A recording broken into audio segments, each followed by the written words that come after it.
The impact was brutal. I remember flying over the car's hood. I thought, is this how I'm going to die? That's when I heard a strong voice. Welcome back home, my child. The story you're about to hear is a true account. The names of characters and places have been changed to preserve the author's privacy. If you believe in miracles or have experienced one, leave your opinion in the comments and subscribe. I can still feel the wind on my face as I pedaled through the streets of Boulder that December morning. The sun was shining, but the cold air was biting my cheeks. Who would have imagined that day would change my life forever? I was approaching the roundabout when I noticed something wasn't right. The bike lane suddenly disappeared, and the road dangerously narrowed. I entered cautiously, looking over my shoulder at the approaching cars. I saw a black SUV coming quickly from my right. They'll stop, I thought. They have to stop, but they didn't. Time seemed to slow down as I saw the driver, a middle-aged woman, with her head bent over her phone. My eyes widened when I realized she hadn't seen me. "Watch out!" I shouted, extending my hand in a useless gesture. The impact was brutal. It felt like being hit by a train. My body went flying through the air, spinning like a rag doll. For an instant, I found myself on the SUV's hood, looking directly into the driver's eyes. I saw the shock and horror on her face when she finally looked up from her phone. "I'm sorry," she mouthed silently, her eyes full of panic. But it was too late. I slid off the hood, desperate to grab onto something, anything. My fingers scratched the smooth metal, but I found nothing to hold on to. I fell to the asphalt with a thud that resonated throughout my body. Crack. The sound of my helmet breaking chilled my blood. No, I thought frantically as I felt the SUV's wheels passing over me. Somehow, my backpack got caught in the vehicle's undercarriage. In an act of pure adrenaline, I managed to grab the axle with my right hand. The pain was indescribable as I was dragged across the asphalt, my skin tearing with every inch. "Help!" I screamed, but my voice was lost in the roar of the engine and screeching tires. I don't know how long it lasted. It could have been seconds or an eternity. I heard screams and the sound of brakes squealing. Suddenly, the SUV stopped. Gasping and shaking, I tried to get out from under the vehicle. Every movement was agony. I managed to get my shoulders out when a woman knelt beside me. "I'm a nurse," she said in a calm but firm voice. "Don't move, you've had a serious accident." "I'm fine," I tried to say, but the words came out as a moan. "Stay still," she insisted. "The ambulance is on its way." That's when the pain hit me with full force. It was as if every nerve in my body was on fire. I tried to move my neck, and a piercing scream escaped my throat. "Oh God," I thought, panic taking over. Is this how I'm going to die? Crushed under an SUV in some random roundabout. Sirens were sounding in the distance, rapidly approaching. My vision started to blur, the worried faces around me becoming fuzzy. "Stay with us," I heard someone say, but their voice sounded distant, as if underwater. The last thing I remember before everything went black was a fleeting thought: please don't let this be how my story ends. The constant beeping of machines was the first thing I heard when I regained consciousness. I opened my eyes slowly, blinking at the blinding light. The smell of disinfectant and the blurry sight of white coats confirmed I was in a hospital. Where? I tried to ask, but my throat was dry and raspy. A nurse quickly approached. "Easy now, you're in the ICU. You've had a very serious accident." Slowly, memories began to flood my mind. The bicycle, the SUV, the impact. A shiver ran through my body. "How bad is it?" I finally managed to articulate. The nurse exchanged a look with the doctor who had just entered. Their grave expression gave me the answer before they spoke. "You're very lucky to be alive," said the doctor, approaching my bed. "You have a traumatic brain injury, 5 ribs fractured in multiple places, a collapsed lung, and severe damage to your spinal cord." Each word was like a punch to the stomach. I tried to move, but sharp pain paralyzed me. Will I be able to walk?" I asked, fear evident in my voice. The doctor sighed. "It's complicated. You need emergency spinal surgery. Without it, the chances of regaining mobility are practically zero." "Then let's do it," I said, clinging to that hope. "It's not that simple. intervened another doctor, whom I recognized as the neurosurgeon by his coat. The surgery is extremely risky. Given your current condition, there's a 70% chance you won't survive the operation or you'll become quadriplegic. The world seemed to stop. 70%. Those words echoed in my head over and over. And if I don't have the surgery? I asked, although I already knew the answer. Without surgery, the neurological damage will be irreversible. Best case scenario, you'd be paraplegic, replied the neurosurgeon, his tone compassionate but direct. I remained silent, trying to process the information. I, who had always been an active person, who loved cycling and mountain hiking, now faced the possibility of spending the rest of my life in a wheelchair, or worse. How long do I have to decide? I finally asked. The truth is, not long, said the doctor. Every hour that passes, the risk of permanent damage increases. Ideally, we should operate within the next 24 hours. 24 hours. One day to decide about the rest of my life. Can I talk to my family? I asked, feeling the desperate need to hear a familiar voice. Of course, the nurse nodded. We'll call them right away. When they left the room, I was alone with my thoughts. The fear, which I had kept at bay until then, began to take over. I, a skeptical scientist and convinced atheist, found myself doing something I never thought I would: pray. If there's anyone up there, I whispered to the empty room, please help me. The following hours were an emotional roller coaster. My parents arrived, their eyes red from crying. They tried to stay strong for me, but I could see the terror in their looks. My baby, my mother sobbed, carefully taking my hand. How did this happen? I told them about the accident, about the driver distracted by her cell phone. I saw anger mixed with pain in my father's eyes. I'm going to sue that woman until she doesn't have a penny left, he growled. Dad, that's not going to help me now, I said softly. I need to make a decision about the surgery. We discussed the pros and cons for hours. My sister, a doctor in another state, joined via video call, offering her professional perspective. But in the end, the decision was mine. As the moment approached, the fear intensified. It wasn't just the fear of death, but the fear of a limited life dependent, unable to do the things I loved. What if I end up worse than before? I asked my mother in a moment of vulnerability. What if it would have been better not to survive the accident? Don't say that, she scolded me, with tears in her eyes. You're alive for a reason. You have to fight. That night, while everyone dozed in uncomfortable chairs around me, I made my decision. If I was going to die, at least I would die fighting.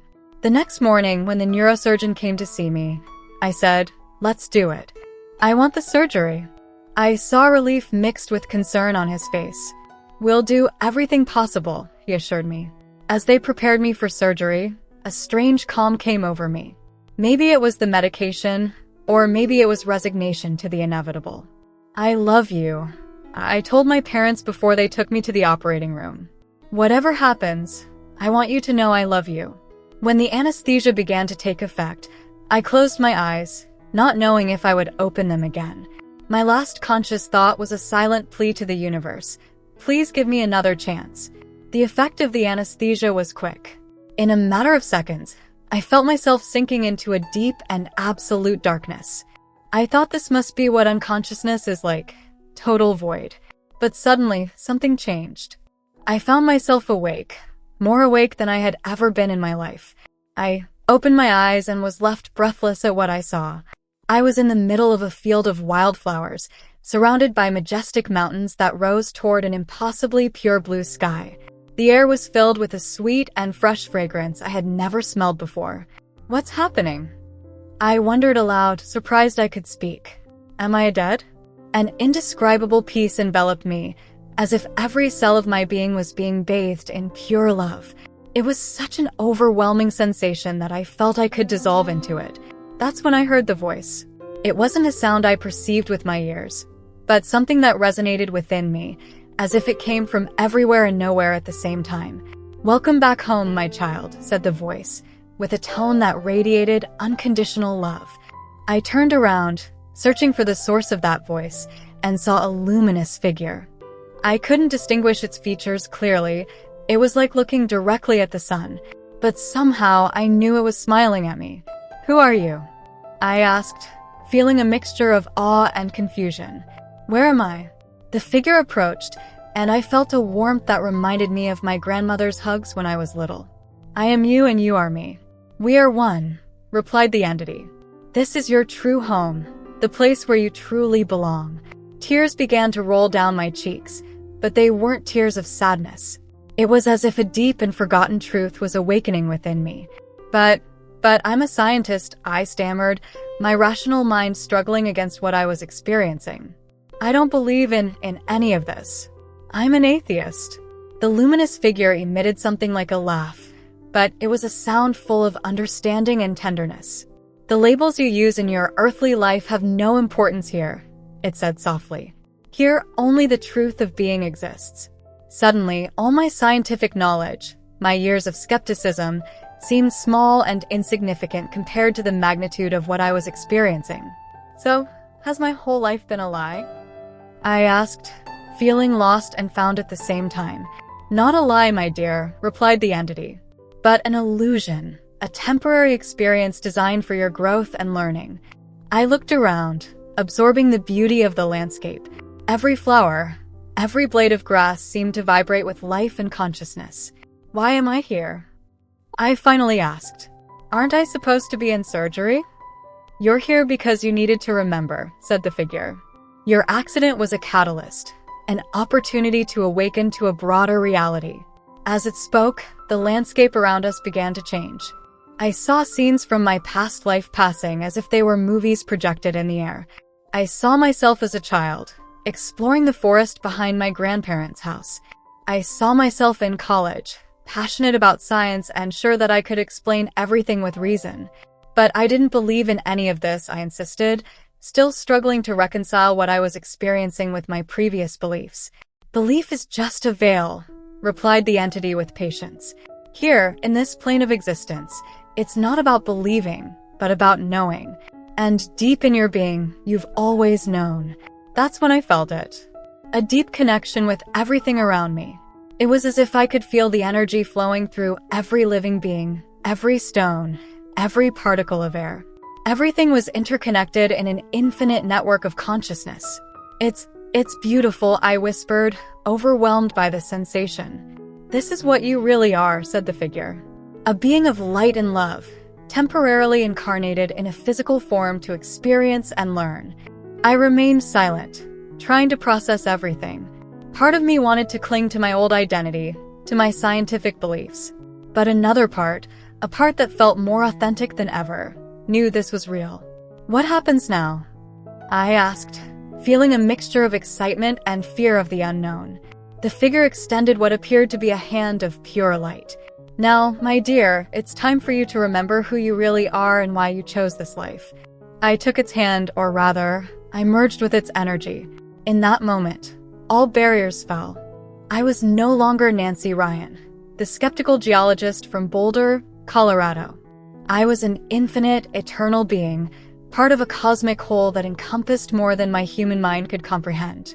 Upon taking the hand of the light entity, I felt as if I were diving into an ocean of pure consciousness. I no longer had a physical body. I was pure energy, flowing and mixing with everything around me. It was an indescribable sensation of freedom and total connection. "Observe," my guide's voice told me, which now seemed to come from everywhere and nowhere at once. Suddenly, an amazing vision unfolded before me. I saw the fabric of life, an intricate network of threads of light that connected everything that exists. Every living being, every planet, every star, was connected in this cosmic web. "What is this?" I asked, amazed. "This, my dear, is the true nature of reality," the voice replied. "Everything is interconnected. Everything is one. What you see as separation in your physical world is just an illusion." I saw how my actions on Earth created waves in this network, affecting not only the people close to me but expanding into infinity. "Every thought, every action, has an impact on the whole," my guide explained. "Nothing is truly separate." Then the vision changed. I saw myself, but not as the physical body I knew. I was a being of pure light, radiant and beautiful. "This is your true essence," said the voice. You are a being of pure energy, temporarily incarnated in a physical body. But why? I asked, fascinated by this new understanding of myself. To learn, grow, and experience, she answered. Physical experience offers unique lessons that cannot be obtained in the spiritual plane. Suddenly, I found myself in what appeared to be a cosmic planning room. I saw my light being discussing with other luminous beings, planning my life on Earth. Am I choosing my life? I asked, amazed. That's right, my guide confirmed. Before each incarnation, we plan the experiences and lessons we want to live through. I saw how I chose my parents, the major experiences of my life, even the accident that led me to this experience. But why would I choose to experience something so painful? I questioned, remembering the terror of the accident. The most challenging experiences are often the ones that offer the greatest growth, the voice explained compassionately. Your accident was a catalyst for your spiritual awakening. Then, a complex energetic map appeared before me. It was like a tree with infinite branches, each representing a possible path in my life. This is the map of your existence, my guide said. Each decision you make creates a new branch, a new reality. I watched, fascinated, as each choice I had made in my life created new branches, new possibilities. I saw alternative lives where I made different decisions, some leading to great happiness, others to even greater challenges. Every choice is valid, the voice explained. There are no right or wrong decisions, only different experiences and learnings. They showed me how, despite the different paths, all eventually converged at certain key points, fulfilling my soul's general purpose. What is my purpose? I asked, eager to understand the meaning of my existence. Your purpose, like that of all beings, is to experience, learn, and grow, they responded. But in this particular life, you chose to explore the balance between reason and faith, between the physical and the spiritual. I saw how my scientific career and my skepticism were part of this purpose, preparing me for a deeper understanding of reality. Why do we forget all this when we're born? I asked, feeling a pang of sadness at the thought of returning to my earthly self's ignorance. Forgetting is part of the plan, my guide explained. If you remembered everything, there would be no true learning. Life on Earth is like an immersive game, where you completely immerse yourself in the experience to obtain maximum benefit. Then, my attention was directed to what seemed to be the center of this cosmic network. It was a light so bright and pure that I could barely look at it directly. What is that? I asked, feeling an inexplicable attraction to that light. That, my dear, is what many call God, the Source, the One, the voice responded. It is the origin of everything, the pure love of which we are all part. I felt a wave of unconditional love emanating from that light, so powerful that I felt overwhelmed. All my doubts, my fears, my earthly concerns seemed insignificant in comparison. Remember, my guide said, no matter what happens in your earthly life, you are always connected to the source of infinite love. You are never truly alone. With this understanding, I felt a deep peace. I no longer feared death, because I understood that physical death was only a transition, a return home. Am I ready to go back? I asked, feeling that I had learned so much in what seemed to be both an instant and an eternity. Almost, the voice responded. There is one last lesson you must experience before returning. Suddenly, the cosmic landscape around me vanished, and I found myself in front of an enormous mirror that seemed to float in the void. But it wasn't an ordinary mirror. It reflected much more than my physical appearance. This is the soul mirror, my guide explained. Here you will see your life from a higher perspective, experiencing not only your actions but also their consequences on others. When I looked in the mirror, it was as if I plunged into a river of memories. Every moment of my life passed before my eyes, but this time, I experienced it from multiple perspectives simultaneously. I saw the moment when, as a child, I comforted a classmate who was being bullied. I felt his gratitude, his relief, and saw how that small act of kindness inspired him to be kinder to others in the future. But then the scene changed. I saw myself as a teenager, arguing heatedly with my younger sister. The cruel words I pronounced resonated in the air. I wish you had never been born. You ruin everything. At that moment, I felt the sharp pain my words caused my sister. It was as if a dagger was plunging into my own heart. I saw how those words persisted in her mind for years, feeding her insecurity and affecting her future relationships. Why are you showing me this? I cried, tears running down my cheeks. Remorse overwhelmed me. So you understand the power of your choices, my guide's voice responded, soft but firm. Every act of kindness resonates eternally, as does every act of cruelty. The scenes continued passing. I saw moments I was proud of. When I decided to specialize in geology to help combat climate change, when I cared for my mother during her illness. But I also saw moments I was deeply ashamed of. When I ignored a colleague's suffering because I was too focused on my career, when I lied to a friend to avoid an uncomfortable confrontation. Every action, every word, every thought had an impact. It was like seeing a series of ripples expanding in a pond, affecting everything in their path. I feel terrible. I confessed, overwhelmed by guilt. I've hurt so many people without realizing it. This isn't about judgment, my guide said with compassion. It's about understanding. Every soul is on its own learning journey.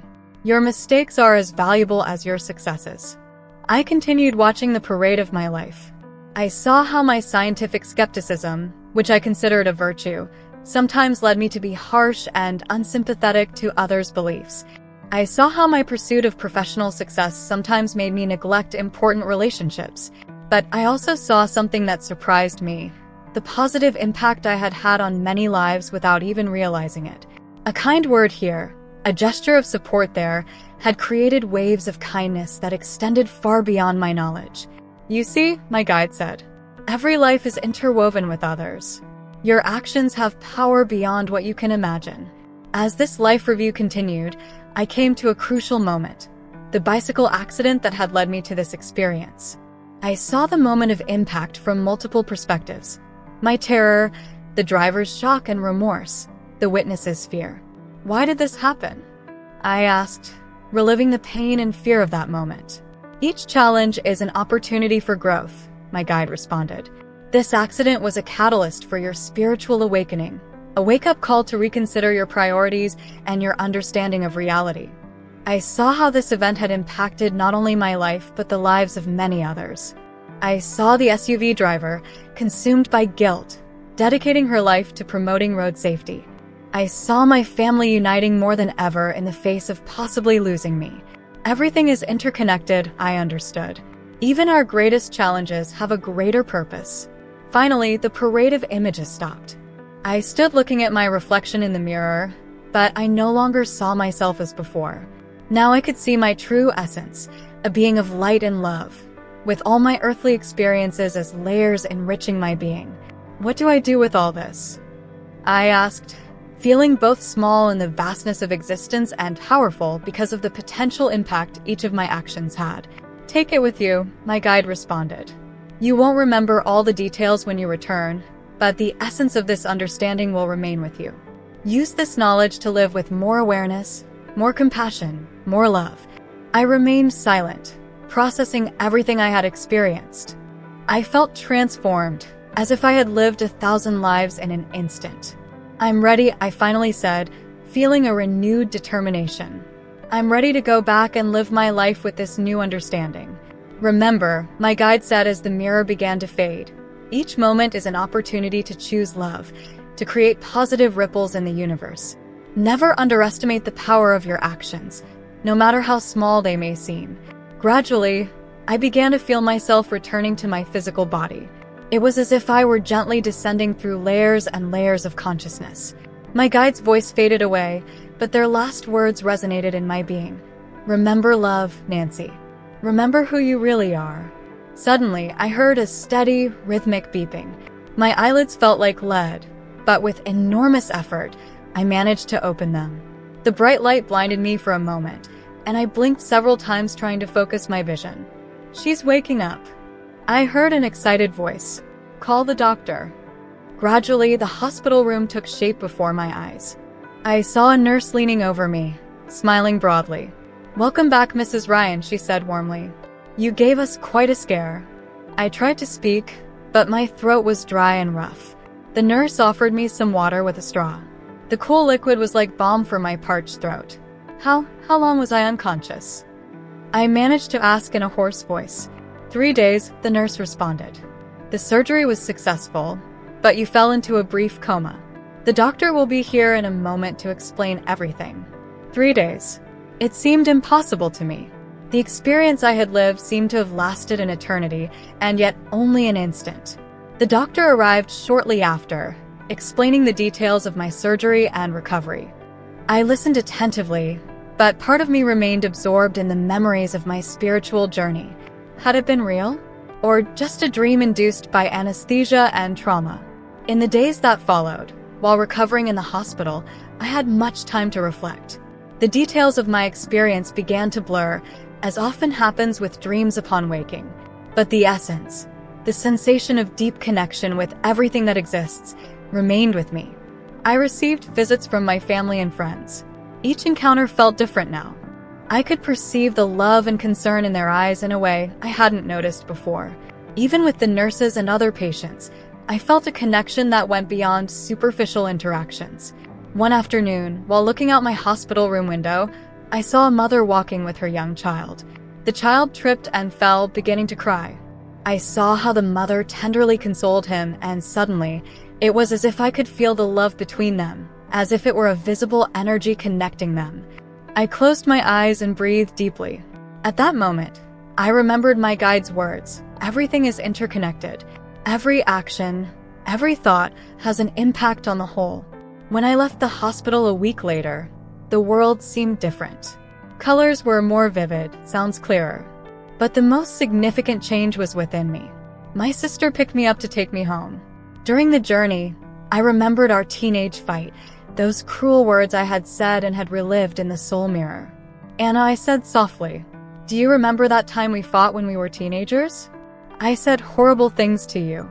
My sister looked at me surprised. Wow, that was a long time ago. I barely remember it. I do, I responded. And I want you to know I'm so sorry. I never meant to hurt you. You're one of the most important people in my life, and I love you very much. Anna remained silent for a moment, visibly moved. Then, with a trembling smile, she said, I love you too, Nancy. And I'm so glad you're okay. In the weeks that followed, while recovering at home, I began making changes in my life. I resumed meditation, something I had abandoned years ago for considering it unscientific. Now, those moments of silence and internal connection became fundamental for me. I also began reading about different philosophies and spiritual traditions. I wasn't seeking to adopt a specific belief, but to understand the different ways humanity has tried to comprehend the transcendental. In my work as a geologist, I began to see the Earth differently. It was no longer just an object of study, but a complex living being of which we all form part. This led me to focus more on conservation and sustainability projects. My colleagues noticed the change. You're different, Nancy, my lab partner said one day. It's as if you have a new perspective on life. I smiled. Let's say I had an experience that made me see things differently. I didn't share the details of my experience with many people. I knew that for many it would sound far-fetched, especially in the scientific environment I moved in. But that no longer mattered to me. I knew what I had experienced, and that was enough. One night, while observing the stars from my house's patio, I felt a deep gratitude for everything I had experienced. The accident, which at the time seemed like a tragedy, I now saw as a gift, a catalyst for my spiritual awakening. I closed my eyes and felt the night breeze on my face. For a moment, I could perceive again that interconnection with everything that exists. I smiled, knowing that although the details of my spiritual journey had blurred, the essence of what I had learned would remain with me forever. Thank you, I whispered to the universe, feeling a deep peace in my heart. And so, with a new perspective on life and a renewed purpose, I prepared to live each day with more awareness, more compassion, and more love, knowing that each small action could create ripples of positive change in the vast ocean of existence.